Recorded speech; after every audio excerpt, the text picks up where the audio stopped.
Oh yeah, Brawl is a great game. I think I don't know. I did mention earlier that it was my favorite. I think I said that a bit too quickly. Maybe it is my Hmm. favorite nostalgic wise, but it's hard to really decide a favorite one for Smash wise. Like I think they all, except for maybe the 64 version. I mean, I played it, but it's not anything special besides like it's the start Hmm. for me. Maybe I'm just thinking wrong, but um, I know people say like they say like oh yeah Smash Bros. Oh you got into all those games because of Smash Bros. Like really it's kind of that thing you can't ignore. It's the special thing about that game where it not only gets you into first party stuff, but the great thing about Smash Bros is it's now going out to a third party type deal where like there's stuff like Snake from Metal Gear Solid, Sonic Hmm. was I think the first third party representation. You could argue as well like Kirby, it's kind of like a second party thing where it's owned by HAL. Pokemon as well. That Hmm. started out as like it was like just a passionate developer. Even Earthbound with Shigesato Itoi, the developer who made that, it was like just developer stuff, but eventually became in-house Nintendo when they go, all right, yeah, we like those ideas, Kirby. Smash Bros is even kind of like that. Hmm. It actually is like that because it's made by Masahiro Sakurai, who his company Sora isn't. I don't think it's really even owned by Nintendo. It's just like he exclusively makes games pretty much for Nintendo platforms and Smash Bros. It's kind of weird how there's that relationship he has, and it's really I think I really have to thank him for getting me into all these games, and I'm sure you can say the same as well. Where Hmm. I wouldn't be the same person, and I was a very closed-minded person. Like all I knew is Mario. Like I don't know what this Zelda is. I don't know what this Pokemon is. Besides, I hear it all over the playground. But Smash Bros helped me get into that because like I was pretty stubborn and I didn't want to get into other stuff. And if it wasn't for Brawl in particular being so open-minded with the Chronicles, like I don't think any other Smash Bros game had that. Like talking about the history, the release date, the Hmm. trophies were probably the most in-depth they've been in at all in the Smash Bros series, and they don't even have trophies anymore. I don't even know if the spirits talk about the character, the game they're from in Ultimate. I think it just kind of exists as like a PNG in the Yeah. game, which is interesting. But I think Smash Bros. I think it's still the same like Wii U 3DS. They did a good job with keeping the detail, the depth with the characters and games and stuff like that, and the franchises. But Hmm. Ultimate's cool how it has all those characters, but like Brawl was the most in depth. I think Hmm. um I guess you could say Ultimate's more quantity. There Hmm. is quality still, but it feels like they're focusing more on like everyone's here. That's obviously the marketing ploy, but for Brawl, I felt like it was more quality wise. Hmm. People can probably argue. You can argue against that, but it's kind of like my opinion where I think I have to thank Brawl for, if you look at it like Chronicles, masterpieces playing, even though they took like 5 minutes to load. If you remember those demos on Brawl, they Oh yeah. definitely helped me get into franchises. Like they helped me start like, oh, Kirby's Adventure was my first Kirby game. Legend of Zelda, like even though I didn't know what I was doing and I only had 30 seconds to play the game, probably Hmm. more than that, I got the sword, and all I know is shooting the sword beam is only what I want to do in this game and not have a wimpy sword that does like Hmm. nothing. I don't know. Um, that's what's special about Brawl. Hmm. Um, I think that's what really, it sounds like it really got you going as well in Hmm. a lot of different game franchises. It's funny because the masterpiece thing you were talking about in Brawl is also how I found Ocarina of Time, which wasn't my first Zelda game. That was Wind Waker, but it like did introduce me. It did show me that there were more games like Wind Waker that existed besides, Wind Waker, and I was like, whoa, that's pretty cool. Um, but yeah, I really do like Brawl. It has a special place in my heart in terms of just kind of the like I don't know, like just the whole atmosphere of the game. I don't really know what it is, but there is something about Brawl that I find really special. It almost feels more mature too. Like when I see the cover art, like it looks very intimidating, or like something gritty with like the logo just looks really like it's like slashed, and there's kind of like a fire aspect to it. Mhm. And Mario in particular, like the one you can't, he almost sticks out like a sore thumb. His denim, people always bring up about Mhm. like how textured it looks. His jeans or overalls, that makes him look really mature. And I know some people don't really care for that. I kind of like that. Like it makes Mario look Mhm. like people are like, oh yeah, Mario is just for kids, but like you look at that and the whole game just feels very mature, almost like it should be, and it has that T rating for a reason. Eventually the series got E10, but it's funny you say about going back to masterpieces.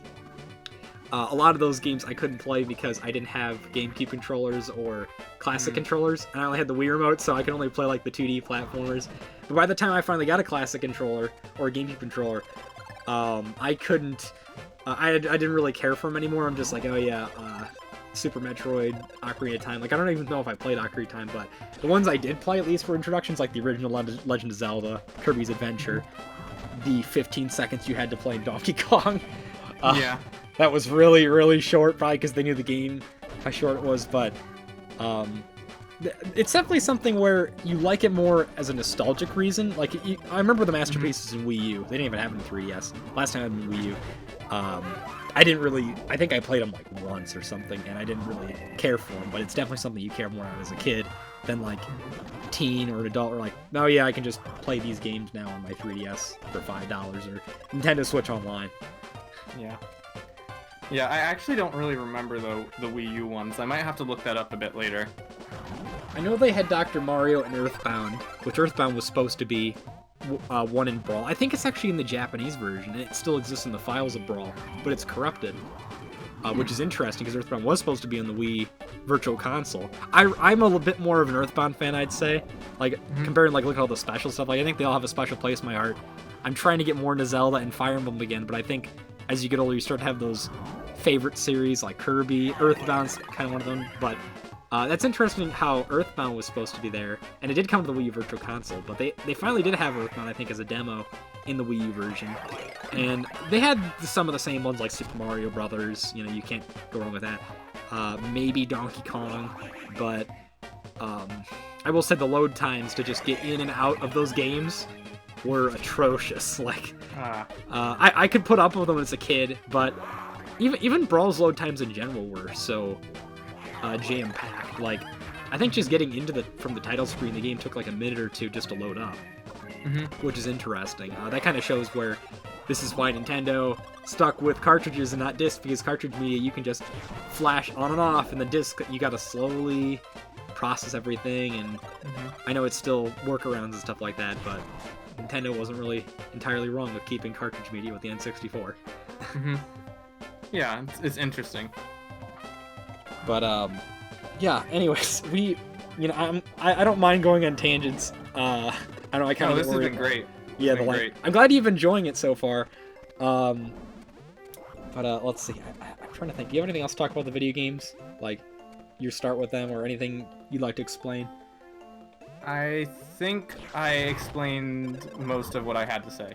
We'll be getting more into them anyways with the next question, so I think I'll just go ahead and go with it because, sorry if I talked a bit too much there. I want to make sure this is your interview, but like I like talking about this stuff. I did say before, like, we could turn this into a podcast series, but yeah, I'm glad that you're enjoying it so far. But anyways, we'll talk about Pokemon next, which is obviously a big staple of your series, and it's everything. You pretty much feature your channel around it. I don't know if you've really ever streamed anything. Oh, you have Sword and Shield, I think.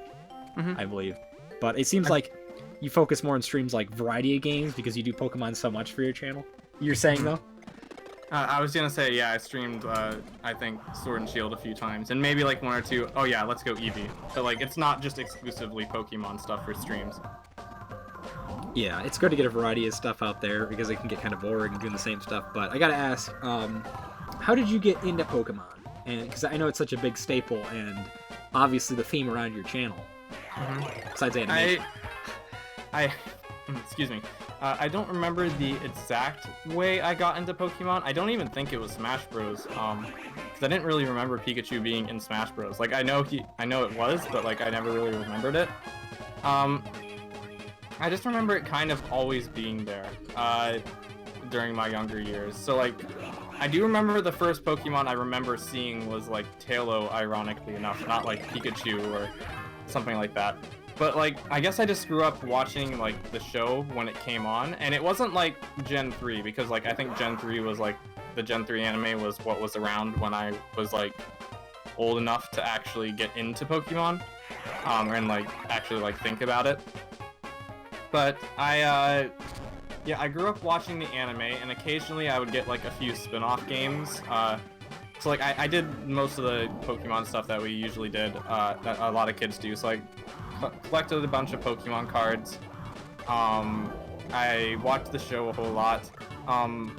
I got a few spin-off games, but I never actually really got a main series Pokemon game until like Diamond in Pokemon Diamond. But so yeah, it's kind of just, where was I going with this? I guess my first like gameplay experience with Pokemon was with Pokemon Coliseum, which I like it's a different type of Pokemon game, but it's kind of what I like started playing with. So like you start off the game, there's like a base you're going into, and like me being really young and not knowing like all the different like different teams in Pokemon yet, I'm like, oh, it's Team Rocket, and like this guy is definitely Ash Ketchum, and he's blowing up their base or something. I don't know. I thought of that too, honestly, when I was playing the games. You don't really think about like the original characters or something entirely different, but go on.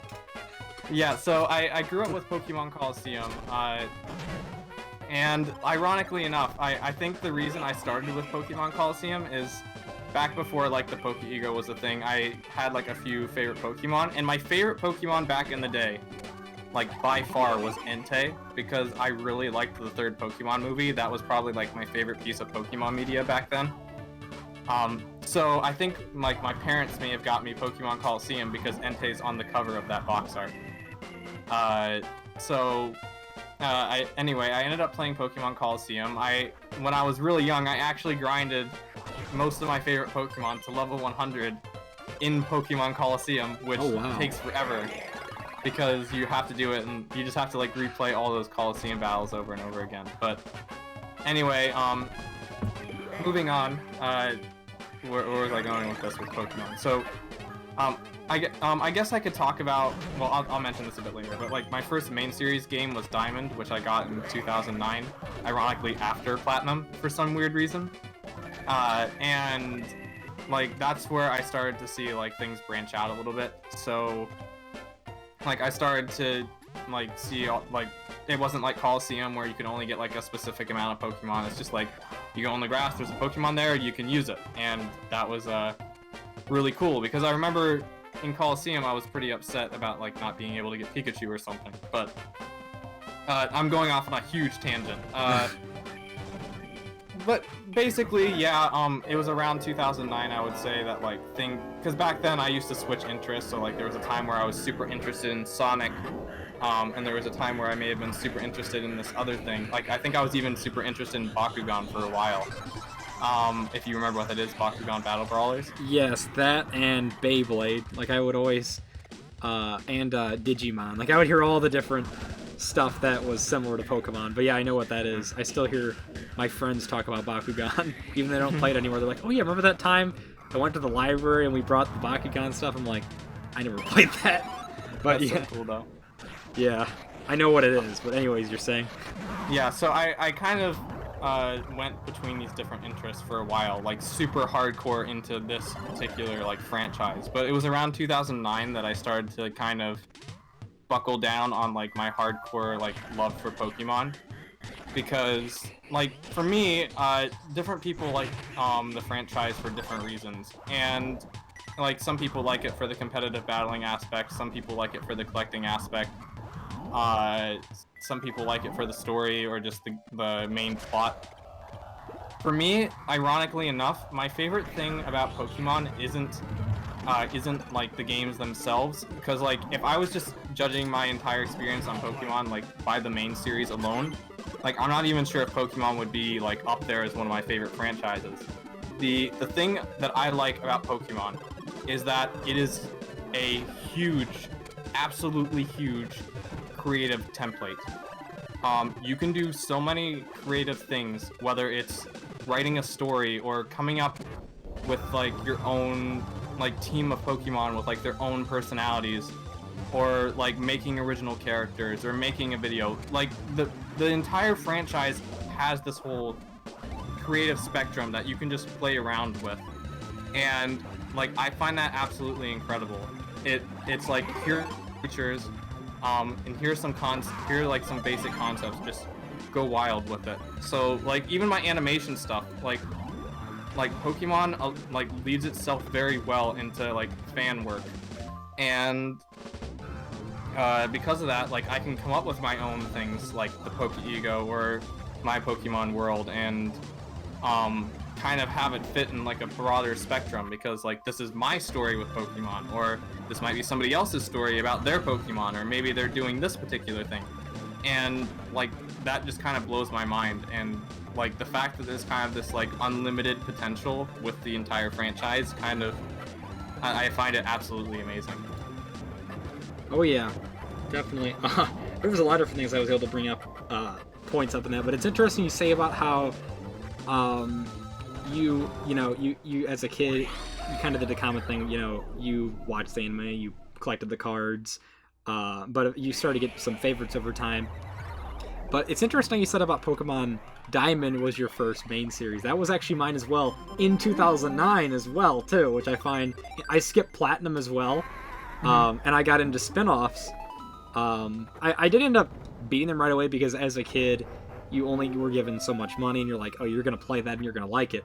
And it wasn't what I really thought was what it was supposed to be. Like I played Pokemon Ranger Shadows of Almia as my first Pokemon game, and it wasn't it was close, but it was, all I knew was really the characters and the experience system, and everything else felt completely different from what I was expecting from Pokemon game. It almost turned me off from the series, but I liked it though because of the story.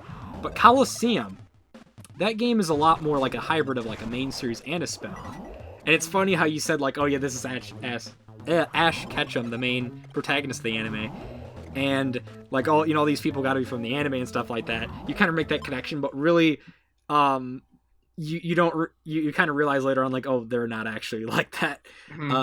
I thought that too. I thought like the main guy was playing in Pokemon Diamond or Ranger was like Ash or something, or someone from the anime. And they did make some tie-ins with some of the spin-offs. I don't think they made anime tie-ins with Colosseum or XD, but they did have some Ranger stuff, and there was a mystery dungeon, I know, shorts they had, kind of anime episodes, and they even put to be continued at the end of those, like they're gonna make more, and they don't make any more.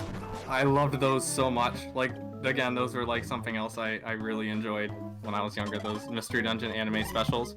Oh yeah, I wish there was more of them, because that was probably my favorite spin-off. Ranger I have a soft spot for, but I think Mystery Dungeon, I think I'm kind of with everybody else where like that is probably the best spin-off. One of the best spin-offs. I can't really decide on favorites. I never was much with Snap though, interestingly enough. I have it, but I never played it really. I haven't played it either, but I've had a few of my friends saying like you gotta play Snap someday. And considering that they're making that new Pokemon Snap and it looks really, really good, I'm gonna be looking forward to that. Because like I guess one of my favorite things that I like to see in Pokemon games is when they can, like they kind of do what I'm trying to do with MPW Safaris, where you kind of just see like Pokemon living in a natural habitat, and I think Snap does that pretty well. But I've seen the game. I haven't played it myself, but yeah. Yeah, I've heard a lot about Snap. I haven't played it either, but it's interesting. One difference I can notice between, going back a little bit, a topic back. Interesting. You said you don't really play many indie games. I'm kind of I'm almost the exact opposite of that, where I'm starting to appreciate indie games more and play them a lot more. I haven't played things like Temtem though. I know that's a big Pokemon one people are liking, but I'm starting to think like things like Bug Fables, Undertale's a big one, and then this game that you've probably heard me gush about, Pizza Tower, before, because it's a Wario Land successor. But it's pretty funny you bring. No, sorry. It's pretty funny you bring up Pizza Tower, because the first time I heard of that game was from Patafoin, who's like that other animator I recently collaborated with. He's pretty. I think he's like pretty into that game as well. So like when I heard you like getting into it, I'm like, okay, what is this game? Like, I saw you on Twitter. You brought that up. You said you knew somebody, and I did see some videos from Patafunin about Pizza Tower. You were saying though. Yeah. That's all I was gonna say. Yeah, that game, it came out of nowhere. Like a lot of indie games are, not to go on another tangent, but I just kind of want to say what needs to be said sometimes. Indie games are definitely under the radar compared to like something Nintendo makes. Like there's games that Nintendo makes that fails that nobody knows about, like Codename Steam. I'm curious, you being a Fire Emblem fan, do you we'll get into this topic soon, but do you know what that game is? I've played it and I love it. Okay. Okay, Yeah. We'll need to talk about this once we get to the next question, because Yeah, we will, for sure. I haven't beaten that game yet, but I loved it as well. And I think what mainly wanted to play it was because the Fire Emblem Amiibo support. But anyways, like there's a lot of, like, I guess Advance Wars, Chibi Robo. Unfortunately, that series is probably as good as dead. How things went, but there's indie games like, you know, I didn't know Pizza Tower was a thing until one of my mods from my Discord server goes, "Oh, you know about this game that's kind of like a Sonic game, but it's like it's mainly meant to be Wario Land inspired." I'm like, wait, somebody's making a Wario Land game? Because that was like my childhood. Super Mario Land turned into the Wario Land series, and Wario was always the character I liked. It was kind of like a fate thing. I'm like, 12, 13 years later, somebody's doing this. They're releasing a successor, and not as long as something people argue like, oh yeah, the other Paper Mario games don't exist, like Bug Fables. Thousand Year Door took 16 years for somebody to make something like that. There probably is some fan game out there that nobody knows about, but indie games are special, I like, because they're these rare experiences that not a whole lot of people have experienced, let alone almost nobody has experienced. I've played some crazy crap, and there's some stuff that I like it because you can see that they're like the fans where I can relate with them, like, oh, you know, they played these games in their childhood, they like this stuff, and they want to make something. I've never thought about doing video game development. I don't know, I'm going on a tangent again, but I think that's really cool, just seeing the fans create stuff that they like. I don't know, I never really was like that, though. I definitely have changed as a person overall. But I don't know, once again, tangent. I'm supposed to be talking about you. I'll probably edit some of this stuff out if I ended up, but that's kind of happens in the interviews. I feel kind of bad, kind of calling myself out here. It's always on my mind where I end up talking about myself. That's why I was thinking of labeling this as a podcast almost. Probably should, but it's still at the same time an interview. Maybe I'll have to think about it. But anyways, I wouldn't worry about it too much because yeah, again, I'm enjoying this. Yeah, I'm glad you're enjoying it though. Anyways, yeah, we were talking about Pokemon and we went to indie games all of a sudden. But you know what? Tangents, I completely agree with you. Sometimes you need to go on them. And they're pretty good because you get to talk and express yourselves. But I think that's interesting, going back to Pokemon, how you started with Diamond as your first and then also a spin-off. Coliseum I got into at the end of my teen years, but I wanted to get into it because Chuck Connery played that series. And I don't remember... in Brawl, I might have really heard of it like once or twice, Coliseum and XD, but it definitely is a Pokemon spin-off game that is probably the most under the radar. Like, nobody's really heard of it. I'm trying to think of something else. Like, everyone knows what Snap is. It's praised. Ranger, I think, could use some more praise, but I think, obviously, being in the DS era, everyone knew what that was, because it had Pokemon in it, and being on the DS, two things combined lead to success. And then Mystery Dungeon is probably the most popular spinoff. But I think Coliseum and some of Pokemon Battle Revolution and XD, those games aren't very known, probably because they're on the GameCube, as much as I don't want to admit that. But people do want to play those games, I know. I have friends who want to play them, but they're getting so darn expensive these days. Talking about GameCube collectivity, you know, I don't like to go the route of using emulators. Like, I have no shame other people use them. I'm not going to be some parent like, oh, you can't use that. People do whatever they want to do, but I try just like to collect things and just kind of play them through the original hardware. Unfortunately, with GameCube stuff, that's becoming harder and harder. I'm glad I picked up at least one GameCube game in finally many years, Mario Dance Dance Revolution. Like, awesome. It's an obscure game, but it's something that is one of the cheaper ones, and it's probably something I actually could enjoy compared to, like, Mario Kart Double Dash. Like, I never owned that. I've played it before, but I never really had interest in it. It's the only Mario Kart I don't own as well. But trying to get something like that, it's like $70 used. Like, back then, when I actually was into GameCube stuff, collecting was like probably 10 or 20. Probably 10. Just loose. And trying to get something like just simply Mario Dance Dance Revolution, like nobody really cares for that game as much. Even though it was a later GameCube title and it was rare, for some reason, nobody really cares for the game as much. And I bought it without the dance mat last year. And that's what made it cheaper, because for some reason the dance mat was like $70. I have no clue why, but the game alone, and I got it complete in box with the manual, and it looks fine, was only 15 used. Something like that. But that was interesting. Like, it's probably spiked up in price now, but a lot of GameCube stuff, because of the events that I keep actually referencing in my videos that happen in the world, caused GameCube games, especially Thousand Year Door, because that game everybody wants to play. I think Sunshine as well, even though people hark on it. But I don't know. It's kind of like, I'm kind of glad that I at least were able to enjoy those games before they became popular, because now they are. Everybody wants to play them. And considering that they only sold like 1 million copies and they're barely even out there, good luck finding them. Yeah. Unfortunately. At a good price, too. But anyways, another tangent. Don't worry about it. Yeah, it happened a lot with Icy's interview, which I might as well say, since I brought you up in her interview, I might as well bring her up. I guess thank you, Icy, for starting the trend of the tangents. Really, it was with probably Grandmaster when I interviewed him. I think either hers was a little bit longer than his, but anyways. About Pokemon, anything else, between everything I was saying there, do you want to talk about? Okay. So, I know there's some more stuff I could talk about Pokemon. Like, I could probably talk about Pokemon for a really long time. Oh, yeah. I guess I could say, when you were talking about Diamond and getting the game in 2009, yes. I guess a little fun story I could say about my version of Diamond is it's actually a PAL version, so it's the European version, because at the time I got into the series, I was actually I was spending a little time in Europe, so I was able to get and thank freaking goodness that the DS isn't region locked, because yes, and the GBA too. DS.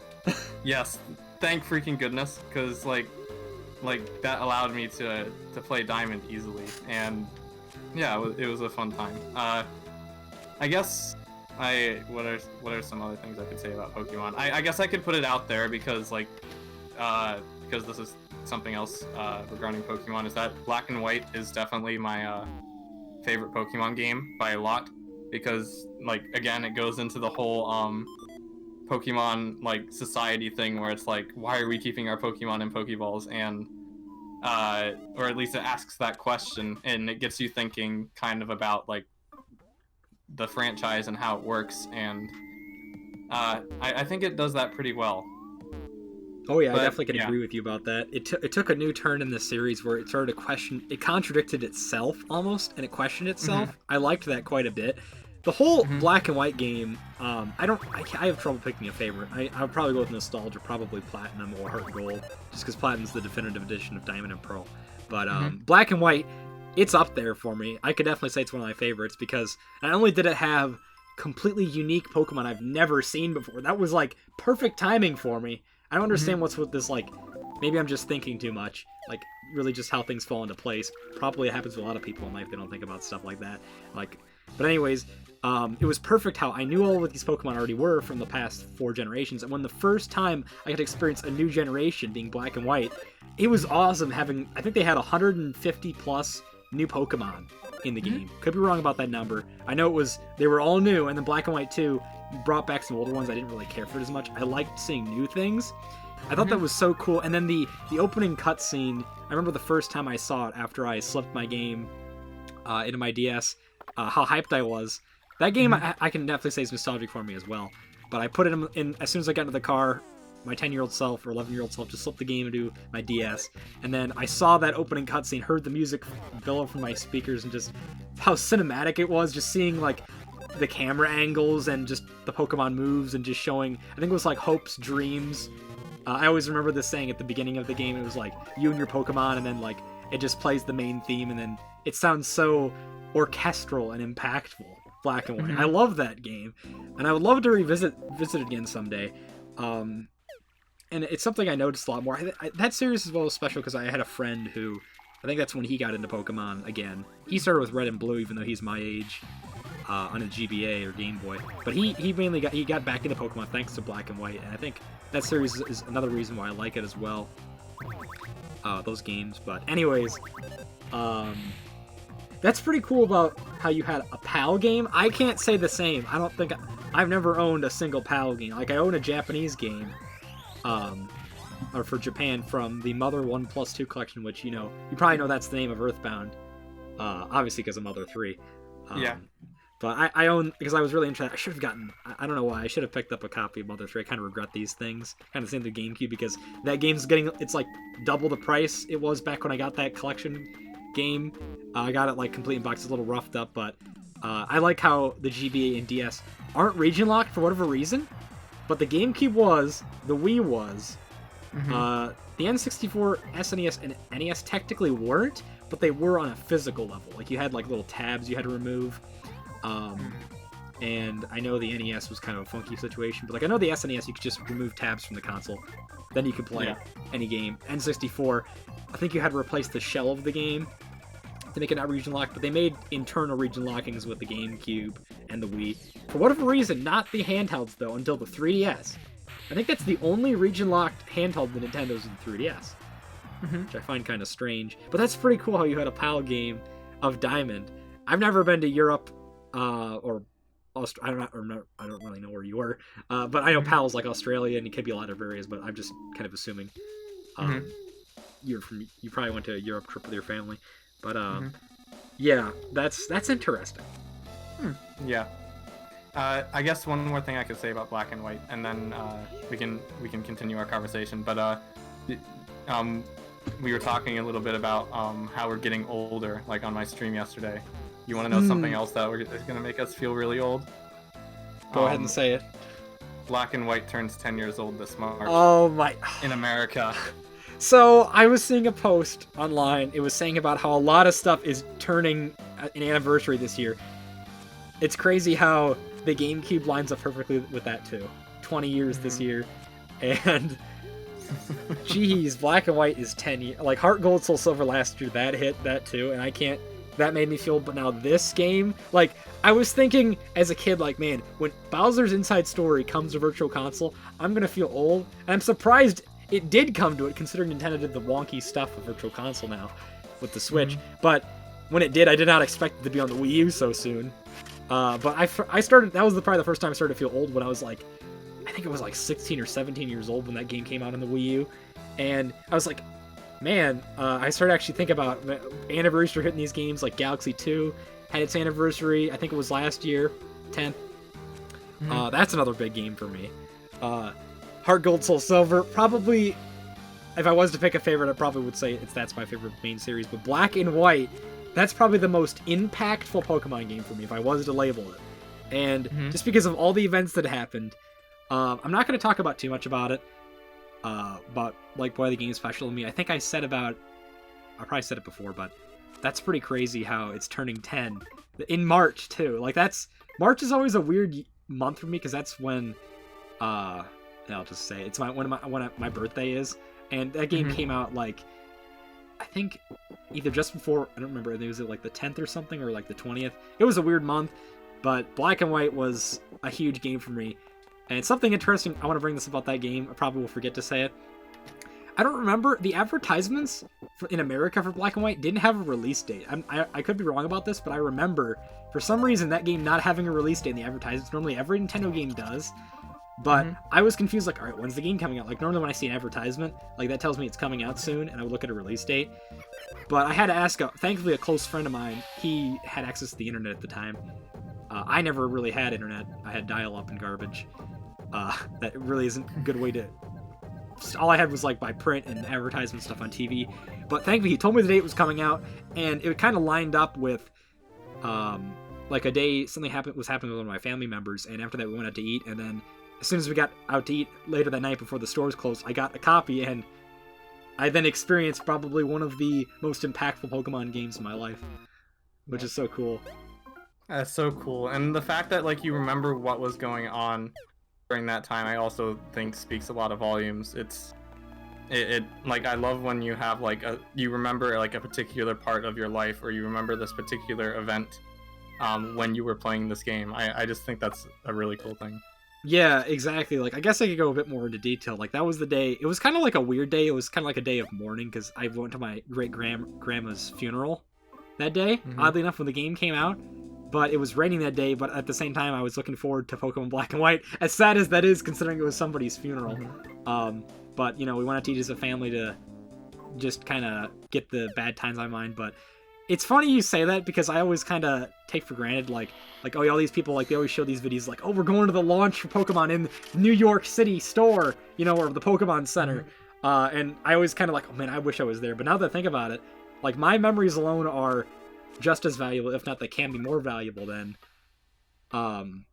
like what those other people, like, sure, they're able to experience the game launch with all these other people, but I think it's special because, like, it was kind of like a personal thing where I knew about, like, exactly where it was when it was happening, and I remember that day so well because, like, you tend to remember the memories that were special to you, and they do something, like, you kind of remember, like, the big stuff that happened for you, and that game is definitely up there for one of my favorites. Oh yeah, definitely. But anyways, got anything else to say about Pokemon before we go to the next topic? I think I've said most of what I want to say about Pokemon, but like, okay. Like if you ever have anything to come up or ask me about, if you have any other questions regarding me and Pokemon, just let me know. I think I pretty much asked what I wanted to ask, and we got more stuff to talk about and ask as time went on, but that's really cool about how Pokemon Black and White for you, and you know, you got the PAL version of Diamond and Coliseum as well. You don't hear too many people about Coliseum. It's pretty cool.